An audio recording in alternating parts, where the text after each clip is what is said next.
할렐루야. 오늘도 함께 하신 주님을 찬양합니다. 오늘 같이 나눌 하나님의 말씀 사도행전 22장 12절로 29절까지의 말씀, 로마의 시민된 자라는 제목으로 같이 나누기를 원합니다. 자, 사도 바울은 예루살렘 군중 앞에서 이방인에게 복음을 전하게 된 경위를 설명하고 있습니다.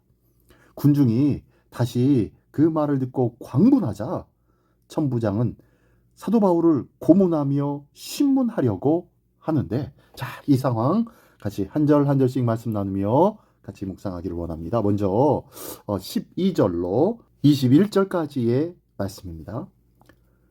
율법에 따라 경건한 사람으로 거기 사는 모든 유대인들에게 칭찬을 듣는 아나니아라 하는 이가 내게 와 곁에 서서 말하되, 형제 사울아 다시 보라 하거늘 즉시 그를 쳐다보았노라.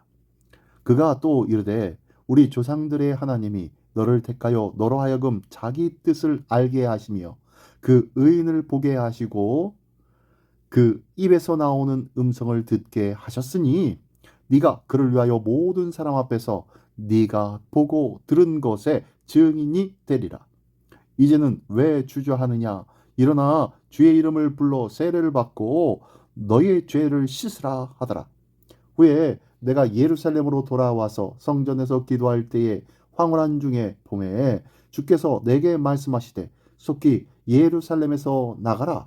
그들은 네가 내게 대하여 증언하는 말을 듣지 아니하리라 하시거늘, 내가 말하기를, 주님, 내가 주를 믿는 사람들을 가두고 또 각 회당에서 때리고 또 주의 증인 스데반이 피를 흘릴 때에 내가 곁에 서서 찬성하고 그 죽이는 사람들의 옷을 지킨 줄 그들도 아나이다. 나더러 또 이르시되 떠나가라. 내가 너를 멀리 이방인에게로 보내리라 하셨느니라. 아멘. 사도 바울은 자신이 예수님의 증인이 된 것과 이방의 복음을 전하는 사도된 것에 자신의 결정이 아니었다고 말합니다. 그는 다메섹에서 예수님의 빛을 본 이후 눈이 멀었습니다. 눈이 흐려진 만큼 살아갈 의미도 흐릿해져 있었을 그때에 하나님이 경건한 유대인이었던 아나니아라는 사람을 통하여 앞으로 그가 예수님의 증인이 되어야 함을 알려주셨다고 말하고 있습니다. 또 증언을 듣지 않는 유대인들을 떠나 예루살렘 너머의 이방인에게로 간 것도 주님의 명령임을 밝힙니다. 예수님을 만난 이후 사도 바울에게 가장 중요한 것은 하나님의 뜻을 수행하는 일이었습니다. 그는 하나님의 뜻을 따르기 위해 매일 자신을 부인해 왔고, 하나님을 믿는 것, 하나님의 백성이 되는 것은 자기 신념을 내려놓고 하나님의 뜻을 따르는 것임을 고백하고 있는 내용의 말씀입니다. 아직까지도 예수 믿은 지 10년, 20년이 지났는데도 불구하고 내 생각과 내 판단이 하나님의 뜻 앞에서 나의 삶을, 나의 생각을, 나의 행동을 좌지우지하고 있지는 않습니까? 하나님의 말씀은 어디론가 사라져버리고 내 생각과 내 판단이 더 모든 것을 이끌고 있는 그러한 삶을 살고 있었지는 않느냐는 거예요. 오늘도 하나님의 말씀을 따라, 하나님의 명령을 따라 순전함으로 온전히 복종하며 순종하는 우리 모두가 되시기를 예수님의 이름으로 축원합니다. 예, 계속해서 22절로 29절까지의 말씀입니다. 이 말하는 것까지 그들이 듣다가 소리질러 이르되, 이러한 자는 세상에서 없애버리자 살려둘 자가 아니라 하여 떠들며 옷을 벗어던지고 티끌을 공중에 날리니, 천부장이 바울을 영내로 데려가라 명하고 그들이 무슨 일로 그에 대하여 떠드는지 알고자 하여 채찍질을 하며 신문하라 한데, 가죽줄로 바울을 매니 바울이 곁에 서 있는 백부장들로 이르되, 너희가 로마 시민 된 자를 죄도 정하지 아니하고 채찍질을 할 수 있느냐 하니, 백부장이 듣고 가서 천부장에게 전하여 이르되, 어찌하려 하느냐? 이는 로마 시민이라 하니, 천부장이 와서 바울에게 말하되, 네가 로마 시민이냐? 내게 말하라.